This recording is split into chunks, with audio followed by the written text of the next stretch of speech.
All right, I'm trying to walk somewhat of a fine line. I'm trying to expose you to some things so that you know there's a lot more caves to explore, if you will, right?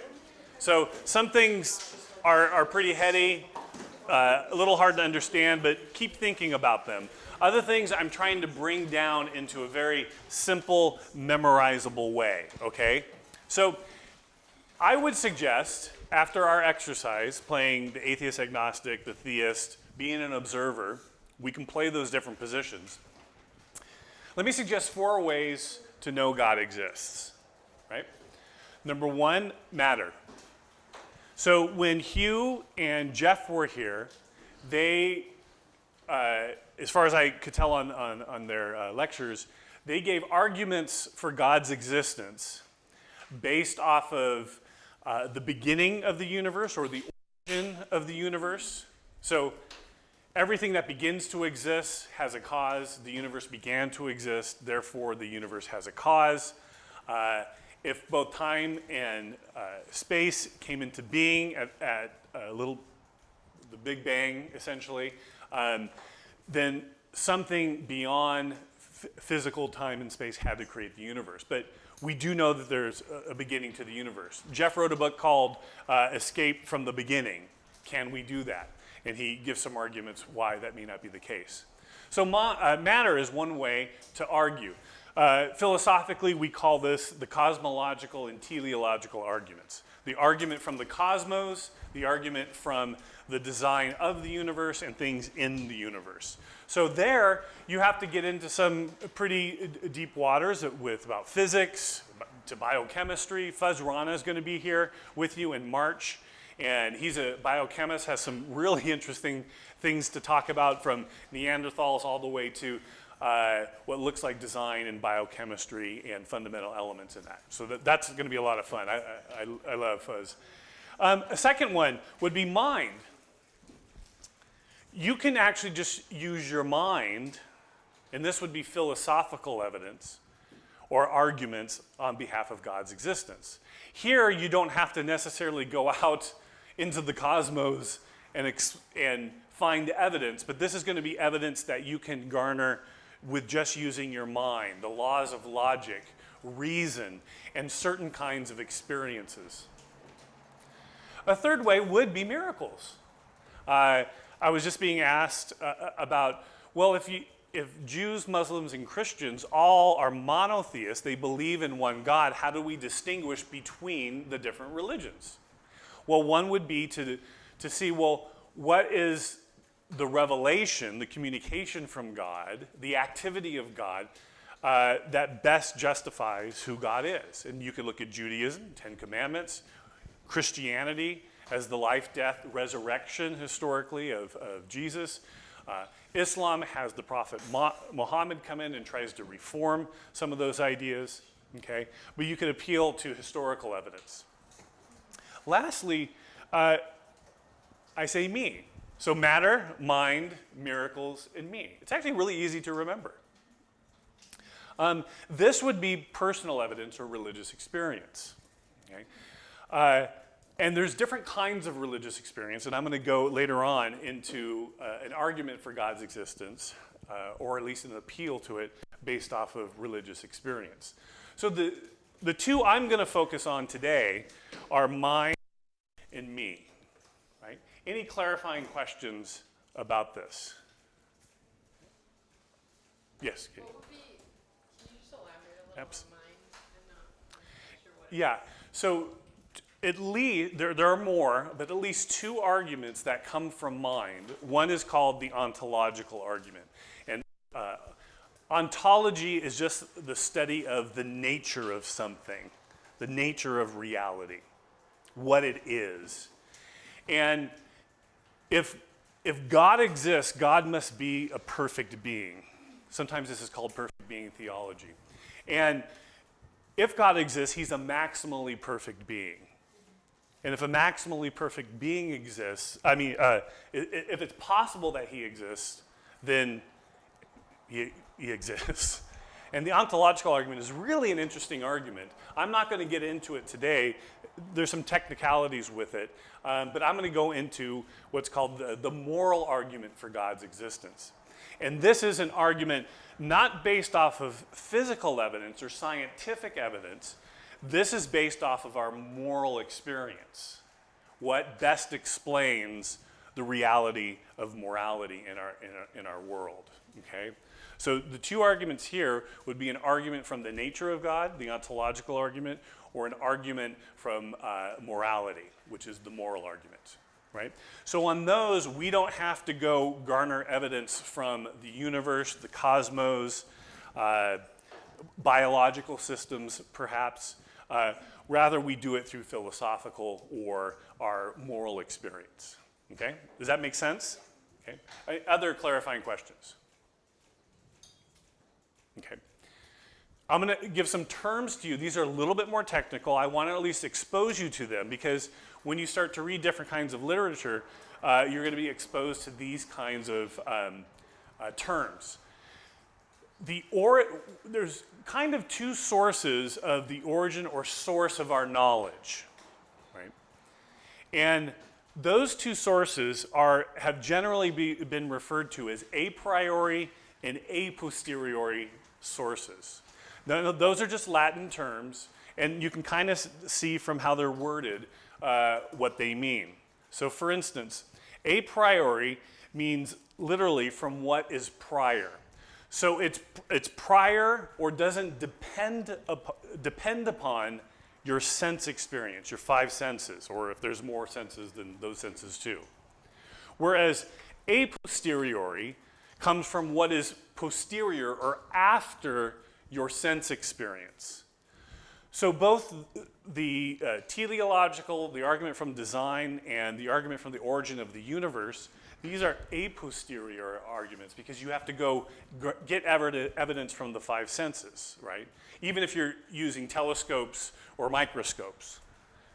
Whereas a priori arguments use logic, the mind, and our moral experience or our intuitions. Let me give you a couple of examples of these different kinds of things. We know mathematics in an a priori way. Once you understand what 2 is, the plus sign, and 2, it equals what? 4. Now, do you have any reservations about 2 plus 2 equaling 4? Do you wake up worrying about it? Like this morning, did you wake up in a sweat and you were like, maybe 2 plus 2 equals 5? And you run downstairs and you get 2 apples and you get 2 more apples and you go, is it 5? You don't do that, do you?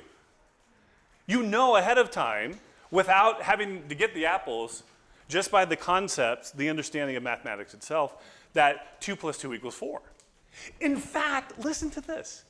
If you got 2 apples and another 2 apples, and you rolled them out, and there were 5, you wouldn't give up your mathematics. You would go, what trickery is happening, right? What magician's trick has just unraveled before me? You wouldn't question, and this is why we love magicians, because we go see them and they do things, and it's beyond our understanding, but we're not worried that math somehow no longer works when we leave, the magic show, right? So you know that in an a priori way. Here's another example. Colby, when you woke up this morning, how did you know you were you? Did you run into the bathroom and go, it's me? Woo, it's going to be a good day. Probably not. You know you are you simply by your mind introspecting, being directly aware that you are you. In fact, if you woke up and someone did a surgery on you and literally changed your face, it would startle you, but you would still know deep down that you were you. In fact, we can even do thought experiments. It seems at least possible that your soul could be put into another body, but you would still be you. Think about people who have prosthetics. Some people, and it's tragic, but lost many limbs, sometimes all four, but they can use prosthetics, right? And they don't think that 50% of them is gone. 50% of their body might be gone, but they are still them, right? Does that make sense to you? Yeah. I have a question. I looked at prior and posterior, and they mean like the same thing, almost. Like one's like the backside, and one's like in the past. So. In the way epistemologists, right, talk about our theory of knowledge, they're using a priori from the Latin, meaning that it's prior to our sense experience. Like before you're born? Not necessarily. We can get into some interesting things here. Like when we're born, do we already have capacities that need to be realized? Right? So as we mature, they sort of start to kick in. But they're there in your, you could say, in your soul or in your body. So you have capacities to do math. You have capacities to acquire language, these kinds of things. And that might be just part of the furniture that we're given in how God has created us, right? But other things you have to go out and explore. You have to find, like, is the water warm today? You don't know that in an a priori way. You have to go do what? You have to go feel the water in some way, right? Or have a sensor with it. Does that make sense? It makes sense what you said. It doesn't match what the words means in my brain. So. Well. You're talking about posterior. Posterior is, yeah, I have to go and explore the physical world to actually know what's going on, right? Is the stove hot or cold? I don't know that by just thinking about stoves. But I have to go and actually feel whether or not it's hot or cold, or we can maybe see the flames or something along those lines, all right? So when we're arguing for God's existence, we can use a posteriori arguments, which means arguments we're using evidence gained from our investigation of the physical world. But you can also use arguments that are what are called a priori. These are arguments where you don't gain evidence from the physical world, but you use philosophical, mathematical, and what I'm going to show you, moral kinds of evidence. So here's a key. You have experiences, and in our culture, we mainly default to describing our experiences in physical ways.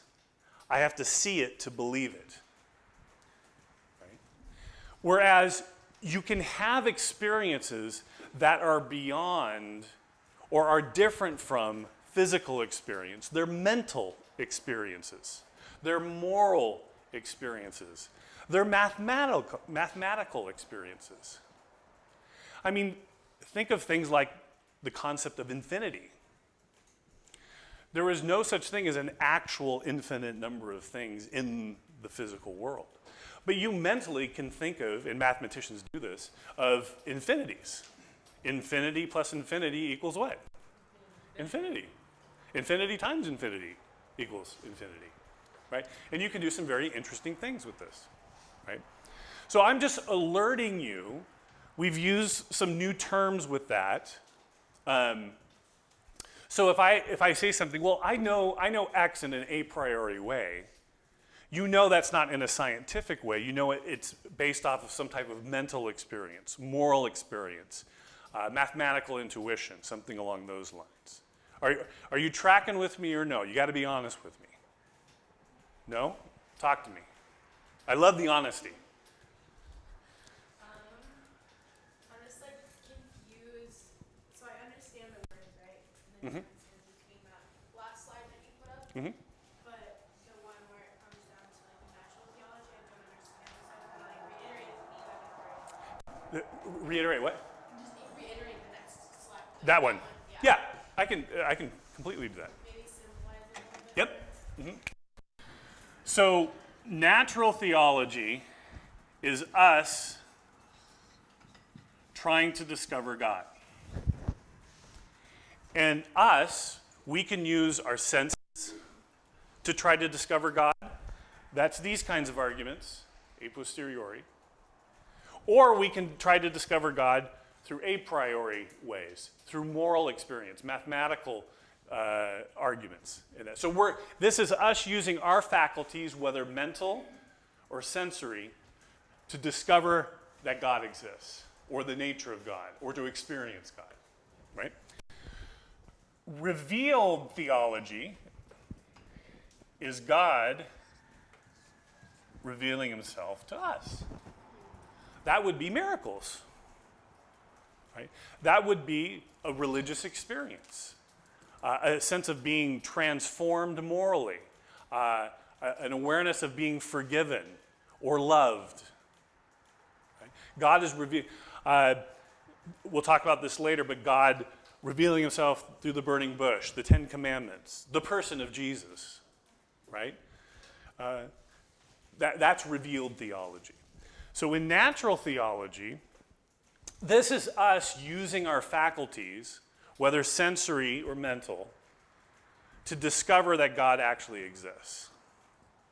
Now, I think both are possible and reasonable, and you can use them in discussions. There are some people who would say, no, you can only use revealed theology, or you can only use natural theology. I think you can use both, but there are people who do that. Is that any more helpful or no? Yeah, definitely. Right. Thank you. Yeah.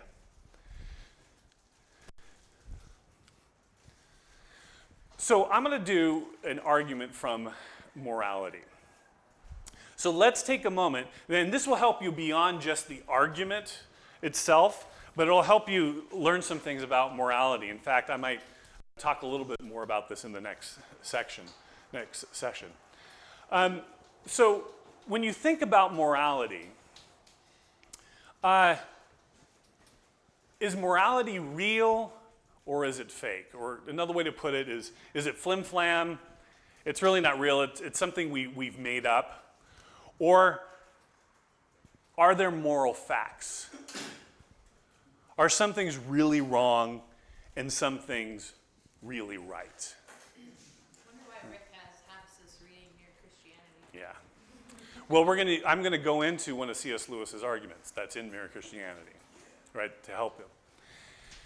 So if you, like earlier, when you were arguing on the atheist behalf, here's an atheist that, look, if God doesn't exist, then morality doesn't exist.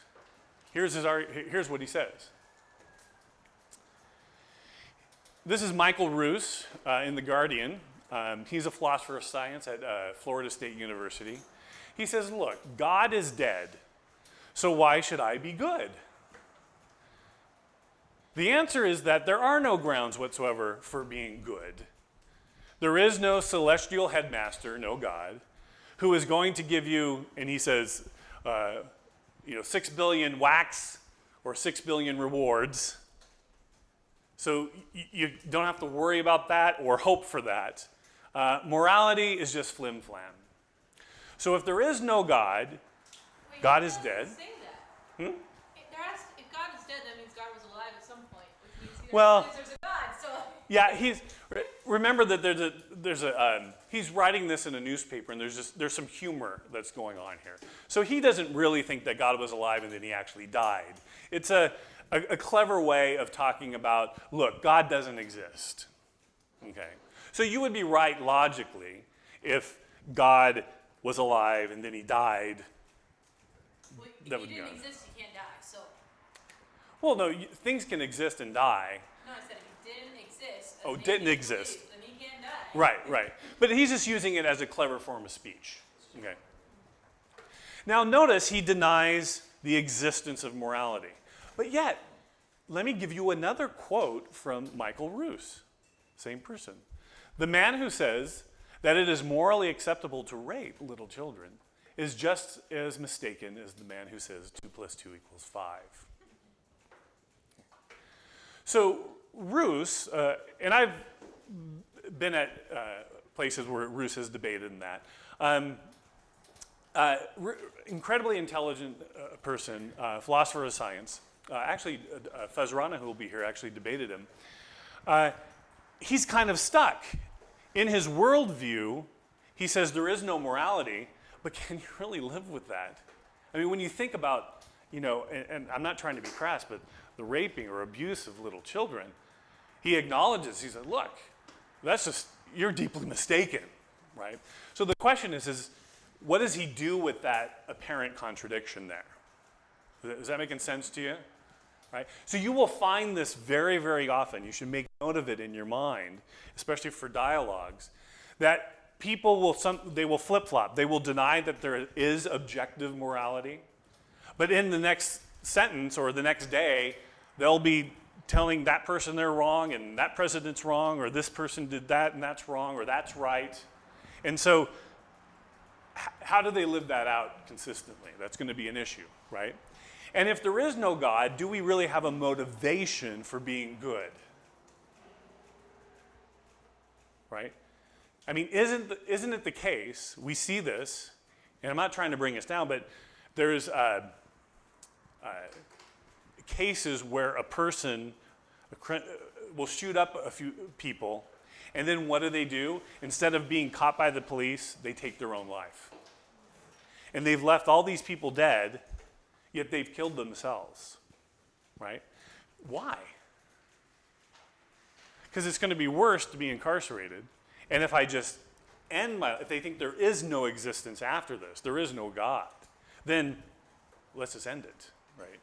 Well, that's a brutal reality, but that's at least part of the thinking. Sometimes they call that suicide by cop. So, just in clarifying, can we live moral lives without belief in God? Yes. We got a yes. Anyone think no? Yeah, it seems like people do it all the time. A mother who is an atheist or agnostic, her little child might fall into the pool. What is she going to do? She rescues them. She does a good thing, what a good mom would do, right? So we want to be clear with the person that we are dialoguing with that we're not saying you can't live, at least at some level, a good life, or at least do some good moral things if you don't believe in God.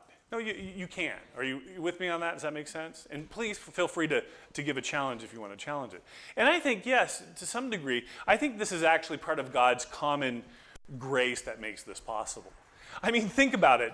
If people who don't believe in God can't do good, what kind of world would this be? It'd be rough. A lot rougher than it is now.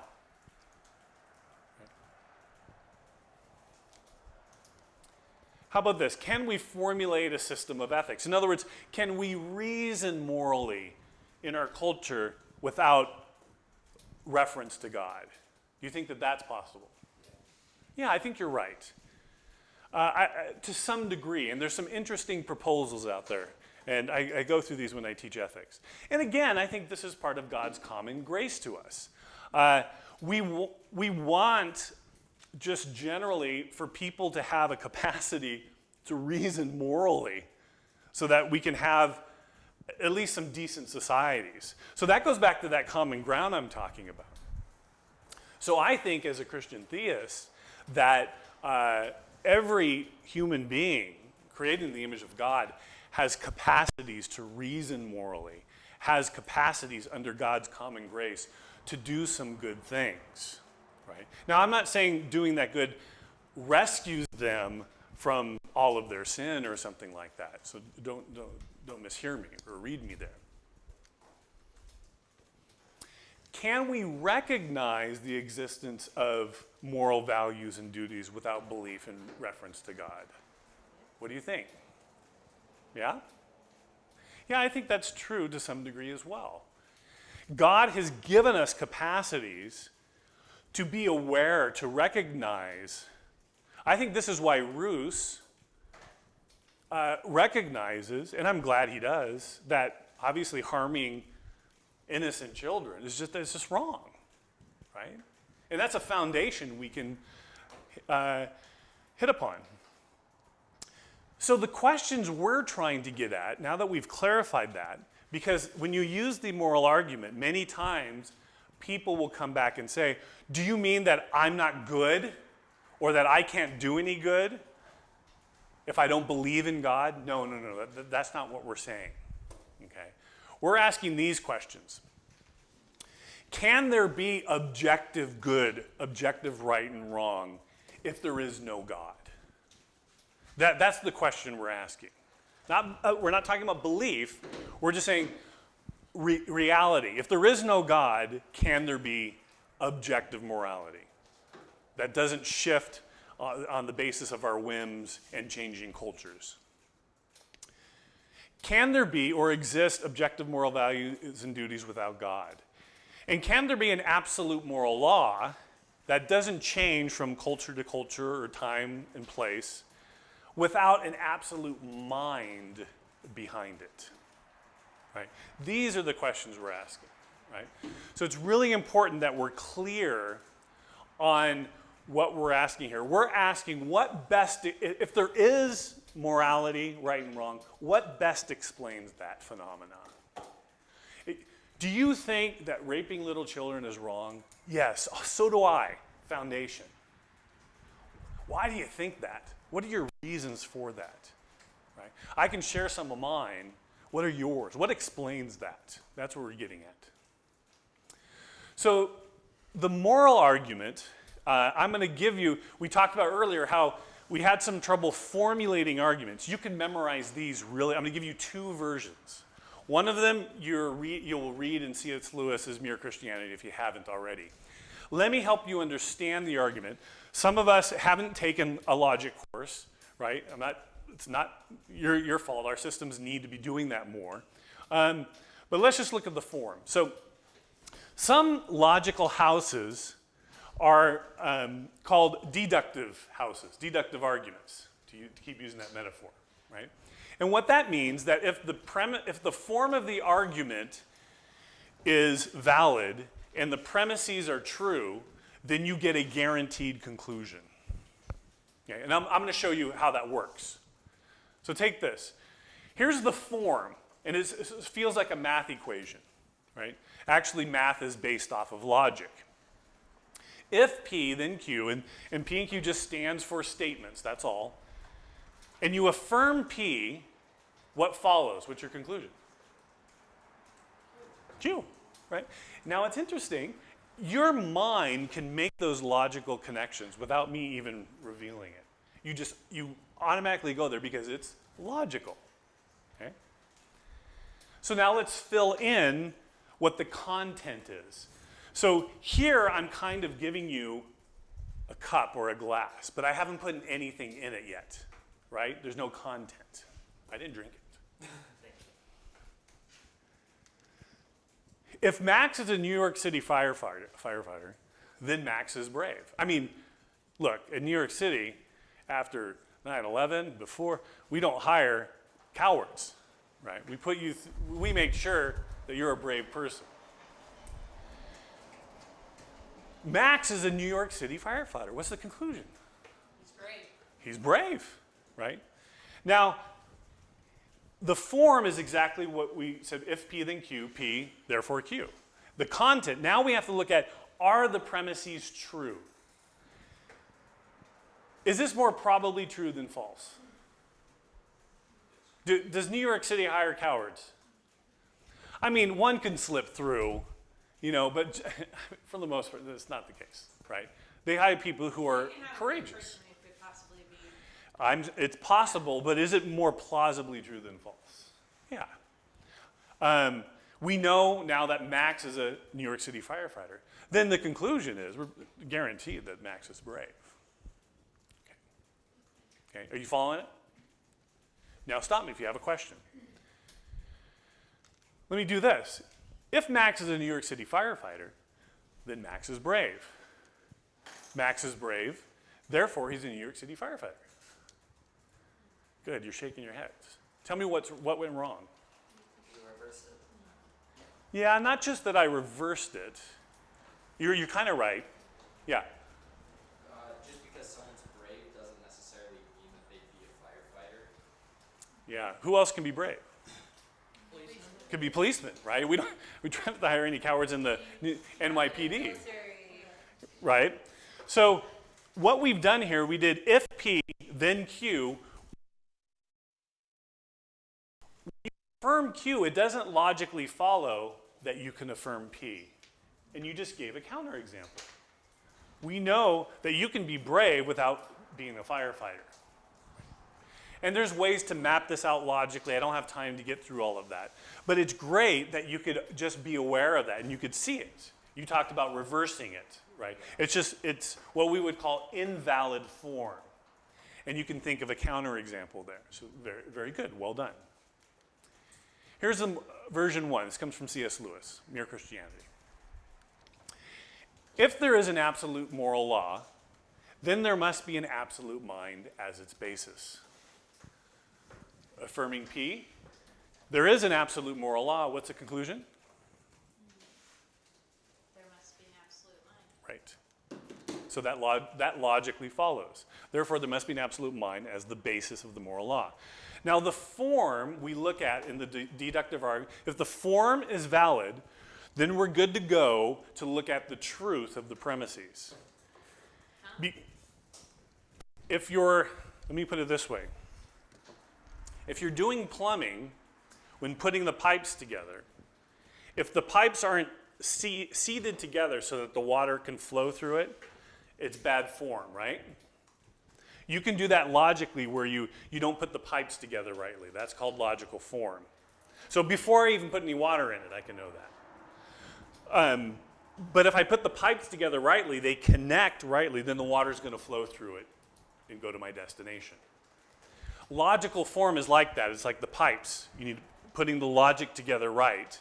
We check that the pipes are put together right first, and then we check to get the water through it. The content is kind of putting the water through it. Right? So we know that the form here, that the pipes are connected rightly, logically. Now we have to ask whether the premises are true or false. So what about premise 1? You did an exercise earlier where you were both the theist, you believe there is an absolute mind behind things, and you were the atheist. Are there any good reasons to affirm this or deny it? What would you say? There has to be an absolute mind because people don't always agree on things, even if it's true. Well, do you agree that if there is a moral law, an absolute one that we just don't create and destroy ourselves, then there has to be an absolute mind behind it? Yeah. Okay. Because, just people don't always agree, even if there is an absolute law, people won't always agree on it, so we need one mind who does agree on the laws. Does that make sense? Yeah, it's the basis of it, is what Lewis is saying. We're trying to make sense of the premise, yes? So, do you think morality is dead, or is morality just a shadow of the word? This is kind of what we're going after, right? So if you want, we could jump to premise 2. There is an absolute moral law. But let's wrestle with this one just for a little bit, the truth of it. Why would someone deny this? Or what would be the reason they would deny it? Can you think of any reason? They don't believe in an absolute mind. And what might be the reason for that? They don't believe in a God. Right? They don't believe in the God, but do they believe that there is a moral law? So you play the part. You be the atheist or the agnostic, right? Do you agree if there's an absolute moral law, then there has to be an absolute mind behind it. There has to be a mind behind it. If you disagree, tell me why. Yeah. It wouldn't be possible, playing the devil's advocate, that morals could evolve, same as emotions evolve, same as people evolve. Well, then you would deny that Absolute. there's an absolute, because it's always changing, right? You could just say that it came from society, the moral law came from society, it came from culture, it came from us. Right. So then once again, you're just saying that there is a changing law. There is no absolute law. But that's not what this premise is getting at. This is why I'm trying to make this clear. This is saying, if there is an absolute moral law, wouldn't you agree that there has to be a mind behind it, a mind that doesn't change. Does that make sense? Right. So let's think of, Someone had to yeah. come up with the moral law, is what we're saying. Yes, but it's not in a capricious way where it changes. Yeah. It's in a solid, or you might say eternal way. It's based on an absolute mind. So let's try to unpack that a little bit. I'm going to try to not have it be so abstract philosophical. Let's play with it just a little bit. Okay. So we're going to focus on premise 1 for right now, these connections. So you're on the beach, you see a bunch of rocks, and how did they get there? Well, yeah, the waves. You can give a natural explanation of how they got there. I guess you could say that 150 Boy Scouts came in from Home Depot, had bags of rocks, and just do it all about. Not likely, in this particular case. Now, if you saw this, yeah, it's like I've been watching waves for quite a long time. They usually don't do this with the rocks, right? What about this? You're flying in. This is actual. There's actually a person standing over here. This was an old, actually a sign. You don't think that rocks just rolled down and then formed Phoenix this way. This actually comes from a World War II vet who gathered a bunch of Boy Scouts, and over a period of time, they gathered hundreds and hundreds of rocks and put them all there to guide airplanes as they were coming in to Phoenix. This is before we had the technology that we have today. It's still there. In 220, another group of Boy Scouts came in and repainted it with about 430 gallons of white paint. All right. So you would say that there's a mind behind that, right? Now, what if you see that on the hill? It's not rocks. You would probably infer a mind behind it. Yeah. Actually, what happened, this is just a funny story. A few years back, this happened. A new law was passed in California. You may know what it means. And someone overnight on New Year's Day came over and flipped the two O's. No, it wasn't Photoshopped. It actually happened. It's when cannabis was put into law. Now, what do you see?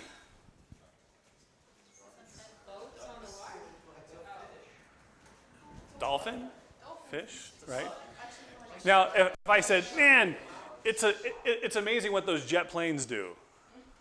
No, we by our background knowledge, how we understand clouds, like it looks like the shape of a dolphin, but we don't think someone got up there and did it. But if you saw this, Well, you already married. I said if you saw this. Actually, in this particular case, where I got the article, a guy paid a few $1,000s to ask a girl to marry him, got the skywriter to go up there, wrote, "Marry me," and she said no. Oh. This moment of silence, please. Did he say it was for you, or did he say It was well, I guess, yeah, if you were that forced, marry me. No. If you roll up to a stop sign, right down the road, do you think that there's a mind behind that? yes? Right. Now, if you were in the desert or driving in Montana, and then randomly, there's like nobody around, big sky country, and you're driving through, and all of a sudden you just see a stop sign with no crossing road or anything like that, you would have a question. Well, why is that there? Right? So someone randomly is playing a trick or something like that, right? So when we see certain symbols, certain signs, certain things, we infer a mind behind it, right? If there was no such thing as a policeman, would you obey the sign? No. I love your honesty. You're like, no. Why wouldn't you obey the sign? There's no consequence. Well, there might be a physical consequence, right? Death would be a consequence, right? It's funny, if you saw, something like this, Wait. Am I having a stroke or are they? it's like someone's really, but you still infer that there's a mind behind it, right? And in these cases, we have some concern about it for two reasons. One could be is that we could get a ticket. A deeper reason is, oh, that sign is there because of some really good purpose. So I don't run into another car. I don't hit a pedestrian. I only go 40 so I don't fly off the side of the road, right? There's a good reason behind it. The one sign in the middle of Montana for no reason, we're not worried about it. Oops. You're eating alphabet soup, but you pick it up and it says help. Would you start digging in the soup to rescue someone? Yeah. Of course. I for sure was. You were sure would. Be like, hello. Now, how about this? One of the 10 Commandments says, you shall not murder. Notice it doesn't say that you shall not kill. It says that you shall not murder. Is murder always wrong? Yes. Yeah. I'm like, Cooper, can I talk to you a little bit later? What'd you say? He's like, no. I was thinking like capital punishment, but I was like, but that's not technically murder. Yeah, let's make a quick distinction. Right. Capital punishment, if it's justified, it's justified killing, right? You're taking, let's say, maybe a mass murderer, and so he doesn't not only kill other citizens, he also doesn't kill more people in jail. You make an argument for that. That would be a justified killing. A police officer in a mall has a live shooter shooting people. It seems to be justified for him to shoot the shooters to save the other lives. You with me, right? So that would be a justified killing. However, murder is an unjustified killing, right? You took my pencil, I kill you. You took my coffee cup. So now notice, if that is absolute,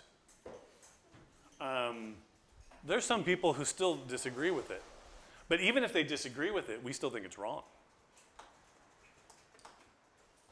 They might disagree unless their family member gets murdered. Right, they might have an experience that changes their mind, but even if they never change their mind, we think Hitler did not just bad things, but evil things. Even if he thought he had good intentions, it was wrong to murder all those people, right? So what's the basis of this? If you're going to say the state can change its mind. It's not absolute. Before 1973 in the United States, abortion was considered unjustified killing. There was a penalty for it. You consider it murder. After 1973, the law changed and said, no, it is justified.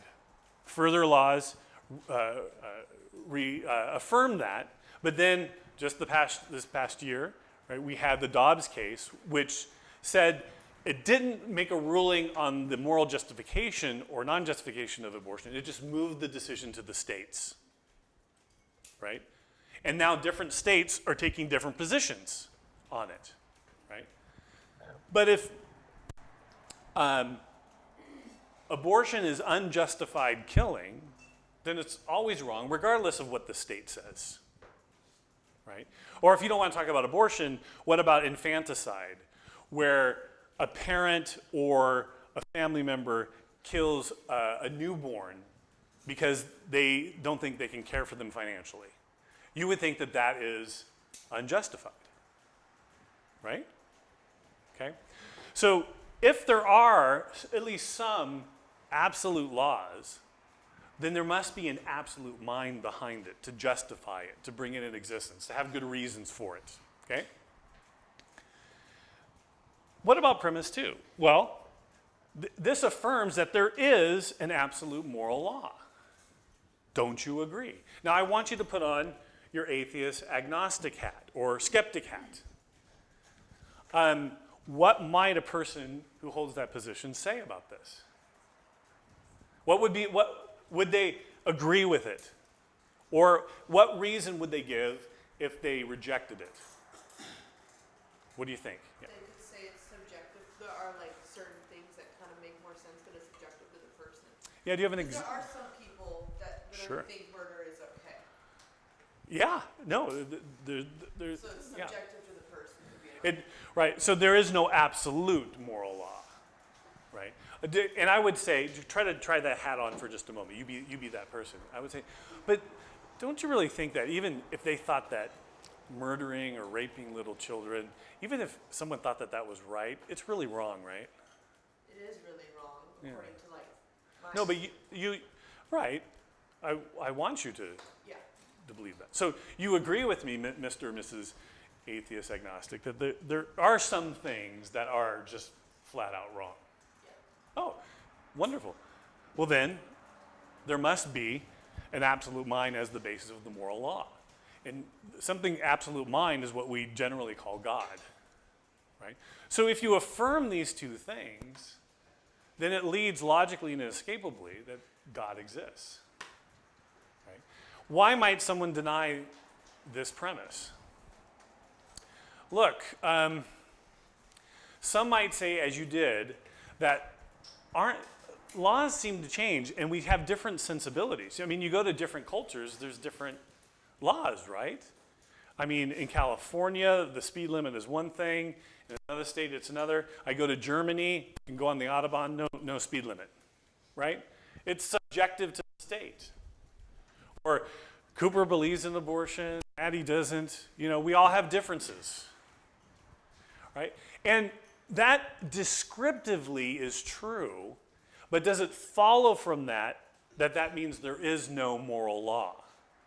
Lewis makes this very interesting distinction. Don't check out on me here. And it's really, really helpful. So moral laws that the state gives, that we try to legislate, these are human beings' various attempts at codifying morality, making sense of our culture, having a moral culture. And our moral conscience reflects this. And we have a sense that we're accountable to moral laws, but they do shift and change. They're malleable, right? So let's say Katie, you're going down the road and you're driving and all of a sudden you look in your rearview mirror and you see flashing lights, red, blue. What does your heart do? Starts to pump, right? Think. And you're like, oh no, is there an emergency and you're being pulled over? And I'm like, oh, did I break the speed limit? What happened, right? You have a sense that you're accountable to a law, right?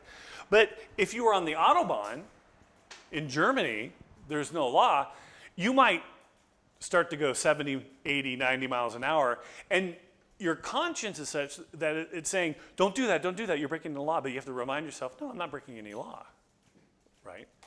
And there's certain different rules depending on where you're at. So it's partly true that we have changing or shifting or adjusting laws to a particular context. We should recognize that. That's okay, because we're just trying to make laws that best fits our context, and context does matter. However, this is the important point. The moral law itself is we have a moral consciousness that we are aware of a moral law, even if sometimes we disagree on how to apply it.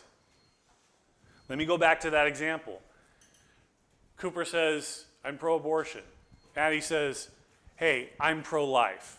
And I go like this. I go, isn't it wonderful that both of you agree? And they're like, what do you mean? I disagree with him, you disagree with him. And I go, no, you both believe that there is some moral point that is right here. You just disagree on what that is, right? You think something's right and something's wrong, Right, Cooper? You believe there's something right and something's wrong. You just hold different ways to apply it. So you could be pro-life, another person could be pro-abortion, but you both agree that there is a moral law. That's why you're arguing about the case. Even if some of our laws have differing positions. What we're trying to do, hopefully, is to make those consistent. But we have to recognize that those do change, but this doesn't change the moral law, Lewis says. It is fixed, and there has to be an absolute mind behind it. So what he's trying to do here is make sense of our shifting and changing laws, and even how we have different levels of our conscience is different, right? The person who comes over to California from Germany who's used to driving on the Autobahn is like, I don't feel bad for going over the speed limit, right? They've been formed. Only go to Germany, though. I'm sure I there's know, speed limits yes. in Germany. There are, but that would just mean that, you adjust, you can mold your conscience according to your context, okay? And we should be aware of that.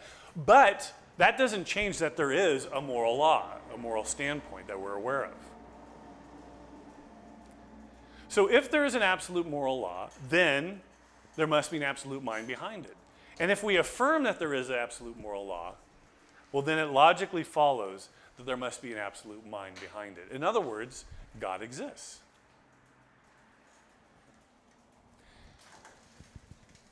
I want you to take a break.